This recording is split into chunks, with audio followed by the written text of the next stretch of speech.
එතකොට අද කතා කරන්නේ ආර්ථික විද්‍යාව කොහොමද කොටස් වලට බෙදන්නේ කියන එක. එතකොට ඒක ඇත්තම ප්‍රධාන වශයෙන් අපි කොටස් දෙකකට බෙදනවා. පළවෙනි එක තමයි අපි කතා කරන්නේ සූක්ෂම ආර්ථික විද්‍යාව කියලා. දෙවෙනි එක අපි කතා කරනවා සාර්වාර්ථික විද්‍යාව කියලා.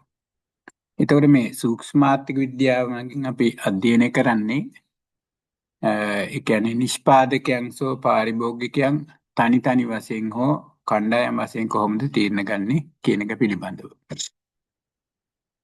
එතකොට මෙන්න මේ මානසික හැසිරීම රටා පිළිබඳ අපි එක්තරා දෘශ්‍යයකින් විශ්ලේෂණය කරලා ඒක සූක්ෂම විද්‍යාවෙන් ප්‍රයත්න දරනු ලබන්නේ මිල වෙනස් වෙන විට ඒගොල්ලෝ කොහොමද ප්‍රතිචාර දක්වන්නේ. එතකොට මේ ප්‍රතිචාර දක්වන්නේ ඇයි? ඒ වගේම එක්තරා මිල මට්ටමකදී ඉල්ලුම් කරන්නේ ඇයිද යන්න පැහැදිලි කරන එක. එතකොට මේ සූක්ෂම විද්‍යාව මගින් පැහැදිලි කරන්නේ විවිධ භාණ්ඩ විවිධාකාරයෙන් අගය කරන්නේ ඇයි? ඒ වගේම ඒක පැහැදිලි කිරීමට තමයි මේ සූක්ෂම ආර්ථික විද්‍යාවෙන් අපේක්ෂා කරන්නේ. එතකොට මේ පාරිභෝගිකයන් මූල්‍යමය තීරණ ගන්න අයුරු ඔවුන් එකිනෙකා සමග හුවමාරු කිරීම, ඒ වගේම සම්බන්ධීකරණය කිරීම, ඒ වගේම සහයෝගයෙන් කටයුතු කරන්නේ කෙසේද? මෙන්න මේ වගේ කරුණු තමයි පැහැදිලි කරන්නේ.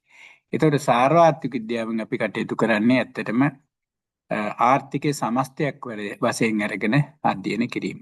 ඉතින් මේ විදිහට අපිට ආර්ථික විද්‍යාව කොටස් දෙකකට බෙදන්න පුළුවන් සූක්ෂම ආර්ථික විද්‍යාව සහ සාර්වාර්ථික විද්‍යාව විදිහට.